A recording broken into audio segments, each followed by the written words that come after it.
जय जगन्नाथ मो दिवाकर दास आपण मानक प्रणाम करुच्ची। आज गोटे सुंदर भिडटी आपण मानक पई एबे आमे माने आम संस्कृति आम परंपरा को तो मानुने आउ एमिति किछि द्रव्यर व्यवहार करुचे जहा आमर रोग प्रतिरोधक शक्ति को नष्ट करने सहित आम भितरे अनेक रोग सृष्टि मध्य करुचे। भक्तबंधु आमे माने कहूचु एभली एक पत्र जो पत्र होउचे कदली पत्र आउ जो पत्र रे आपण जदि आमिष खाउचंती होई जानतु सावधान कहीं ना यही आमिष जदि आप कदली पत्र खाऊं आपणकर कौन रोग सृष्टि होगा आज भिडियो आम मैंने आपण मानक कहूँ। भक्तबंधु कदली पत्रर धार्मिक महत्व संपर्क में आपण मैंने समस्ते तो जानते जे कदली वृक्ष जदि कौन सी घरे शुभ अनुष्ठान हो मंदिर में हो प्रथमे कदली वृक्ष पोता जाए आ दुई पट दुआर मुहर कदली वृक्ष पोतीदेवा जी कि देखती जानती किसी शुभ कार्य निश्चिंत आपण घरे हम घरे हेबा मंदिर रे शुभ कार्य दुआर मुहरे पोता जाए कदलीर वृक्ष आ कदली वृक्ष विराजमान करती देव पुरोहित बृहस्पति ता सहित कदली पत्र रे पॉलीफिनाल नामक जो रही पोषण तत्व ताहा प्रचुर परिमाण थाए जहाँ आज विज्ञान कहूँ जहाँ एंटीऑक्सीडेंट अटे जो पॉलीफिनाल प्रचुर परिमाण थी हेतु आम शरीर में मुक्त कणिका जो रोग सृष्टि हुए ताकू दूर करिथाए। ता सहित आपणकर जेमिति पाकस्थली जनित रोग बहु संक्रमित रोग को मध्य यही कदली पत्र जदि आप खाऊंती ता मध्य दूर होता है। कैंसर भली महामारी मध्य यही कदली पत्र भोजन द्वारा कैंसर जीवाणु मध्य विनाश होता जो मानू कैंसर अर्थात से माने स्टील थाली रे बासनकुसन रे खाइबा अपेक्षा कदली पत्र रे भोजन करिबा यथेष्ट मात्रा रे तांकर बहुत किछि परिमाण रोग प्रतिरोधक शक्ति बढ़ी थाए आ लाभ मध्य होता है। तो ये वीडियो को निश्चिंत भाव में शेयर करंतु हुए तो एक कथा को अनेक जानते ना जेहेतु पॉलीफिनाल नामक प्रचुर परिमाण रे थाए एंटीऑक्सीडेंट जहा द्वारा गरम खाद्य जदि कदली पत्र ऊपर पड़े आपन देखिबे किछि अंश पूरा कौन ना गरम जोगु ता कलर चेंज हो जाउछि आ ताहा द्वारा ही आमको रोग प्रतिरोधक शक्ति मिली थाए। जदि कैंसर रोगी ए कदली पत्र भोजन करती सेमानंकर कौन होता है ना सेमानंक भितर रोग प्रतिरोधक शक्ति कहीं कैंसर रे केमो नवा परे नानादी प्रकार आपणकर कौन ना रोग जीवाणु गुड़िक आपण शरीर को खाई चली था किंतु कदली पत्र भोजन देखते आम मुनि ऋषि मैंने करुँच आ कदली पत्र जो से दीर्घायु होता कहीं से स्टील थाली बासनकुसन एगुड़िक सबूर व्यवहार हो नाला कदली पत्र भोजन करुले। तेणु निश्चिंत भाव में वीडियो को शेयर करी हुए तो अन्यर उपकार लगे कहीं द्वारा बहुत लाभ हो।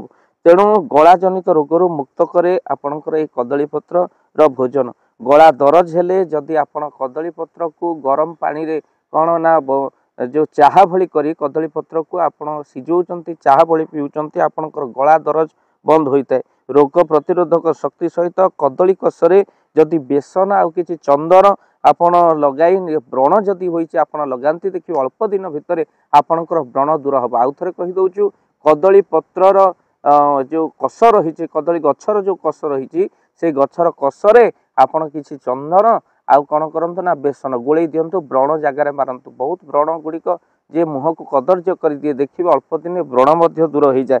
कदलीर मंजा कदलीर भंडा बा फूल रक्त अभाव आपणकर दूर करिथाए गर्भाशय सुस्थ रखे कदलीर भंडा आउ जहाको आमे माने अति सुंदर भाव में करी खाई थाउ कैंसर रु रक्षा करने सहित इन्फेक्शन जनित रोग रक्त इन्फेक्शन हो गले ज्वर छाड़े ना। तेणु जदि आप कदलीर भंडा नियमित खाऊंती इन्फेक्शन जनित ब्लड इन्फेक्शन यूरिन इन्फेक्शन आपणकर पाकस्थली इन्फेक्शन स्किन इन्फेक्शन एगुड़ी सब आखि इन्फेक्शन इन्फेक्शन जनित रोग को नष्ट कर दिए कदली पत्रर भोजन ता सहित मंजा भंडा मध्य आउ मस्तिष्क जनित रोगरू आपणकर दूर करे ये कदली पत्र भोजन आउ कदली मंजा खाइबा भंडा खाइबा यह मध्य आपण मानकर बहुत लाभदायक। कदली पत्र आमर धार्मिक भावना सहित जेहेतु जड़ित होइचंती कदली पत्र को सुना थाली मध्य कहते कदली पत्र भोग अर्पण कले महाप्रभु तांको ग्रहण करती आ देवगुरु बृहस्पति वास होउछि कदली वृक्ष रे।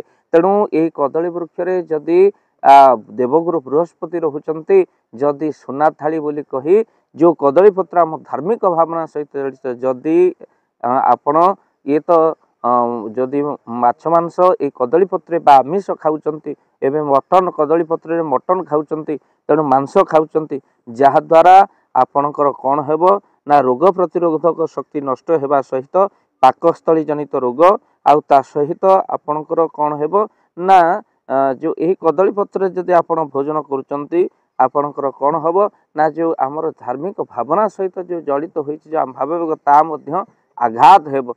खाली सेतिके नुह या रोग प्रतिरोधक शक्ति को नष्ट करने सहित गला जनित रोग सृष्टि करिबो पाकस्थली जनित रोग सृष्टि करिबो। सेतिपई केबे भी भूल रे आपण कदली पत्र रे आमिष द्रव्य खांतु नाही। कहा जाए अरुआ डालमा होइछि तो कदली पत्र लोड़ा हुए आउ ए अरुआ डालमा जिते आपण जोउथरे खाइले भी कदली पत्र मजा केही देई परिबे नाही। भक्तबंधु सेतिपई केबे भी कदली पत्र रे आपण सात्विक द्रव्य भोजन छड़ा केबे भी आमिष भोजन करंतु नाही कदली पत्र रे। समय आसीबो आपण माने कथार अर्थ को निहाती भाव रे बुझिबे आउ कदली पत्र केबे भी आमिष ग्रहण करंतु नाही जहा द्वारा आपनकर अनेक क्षति होइता। वीडियो को शेयर करिवे आउ चैनल रे जदि नुआ चैनल को सब्सक्राइब कर दियंतु। एंती किछि अजणा कथा को सुनिबा पई भाव दिवाकर चैनल को सब्सक्राइब कर दियंतु।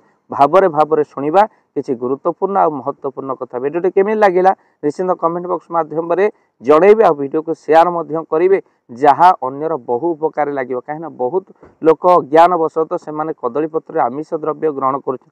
अनेक होटेल मानकर मध्य देखा जाउछि से माने एबे पुराना ट्रेडिशन को फेरिलेनी माटी हांडी मांस तोड़ ता सहित कदली पत्र मांस एगुड़ी केबे भी आपण ग्रहण करंतु नाही जहाँ आपण को रोग प्रतिरोधक शक्ति को नष्ट करने सहित पाकस्थली जंत रोग सृष्टि करे आउ आमर धार्मिक भावना मध्य नष्ट कर दी। तेणु ये कथा को जो युवपीढ़ी मैंने मानुना आपंकर गोटे शेयर निहाती तांको पाखरे वीडियो को पहुँचेले से हुए तो टिके मानि पारिबे। तो सेतिपई आपण वीडियो लिंक को स्टाटस रे रखि दियंतु हुए तो कहा मन उपरे यही वीडियोर प्रभाव निश्चित भाव में पड़ो। आउ अनेक लोक जो मत दियंती जे बाबा आपणकर वीडियो को देखि आम आमिष छाड़ी बहु परिवर्तन हो दीर्घ दिन सहित आपण सहित जोड़ी होइछु जोटी भी देखा हुंती से माने आनंद परिव्यक्त करती ता सहित बेले बेले बहुत किसी अद्भुत घटना जड़े माँ मो श्रीक्षेत्र गला बेले से किसी अर्थ आनी मो पकेट रे किसी पैसा आनी दे कहली माँ ये कौन आउ ना नाई मु बालेश्वर आसी आपण प्रोग्राम को सब बेले देखे पुराण शुणी ये हूँ आपणकर गोटे साधारण दक्षिणाटी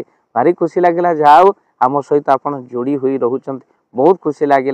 ये अर्थ जी खुशी नुह आपण स्नेह ममता भल पाइबा से बहुत खुशी लगे। तो वीडियो को निहाती शेयर करेंगे आउ चैनल रे जदि नुआ सबु थरक आम कहूँ चैनल को सब्सक्राइब कर दिंतु। भाव दिवाकर चैनल आपण मान चैनल। जय जगन्नाथ जय पंचशखा।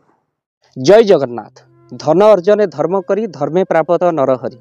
आपण उपार्जित धन को जदि धर्म कार्य लगेवाई चाहूँगी किसी असहाय असुस्थ व्यक्ति पाखे आम प्रतिदिन पहुँचू आउ किसी सहयोग करूँ। जदि आपणकर से गुंडुची मूषा भली दान से कार्य लगे चाहूँगी स्क्रीन रे चली ए नंबर रे एबे कॉल करंतु आमे दबु आपन को फोन पे नंबर आपनकर जेतिकी समर्थ रही सामर्थ्य अनुसार आपण प्रदान करेंगे आपनकर अर्थ राशि एबे आपण जानी के आनंदित हेबे।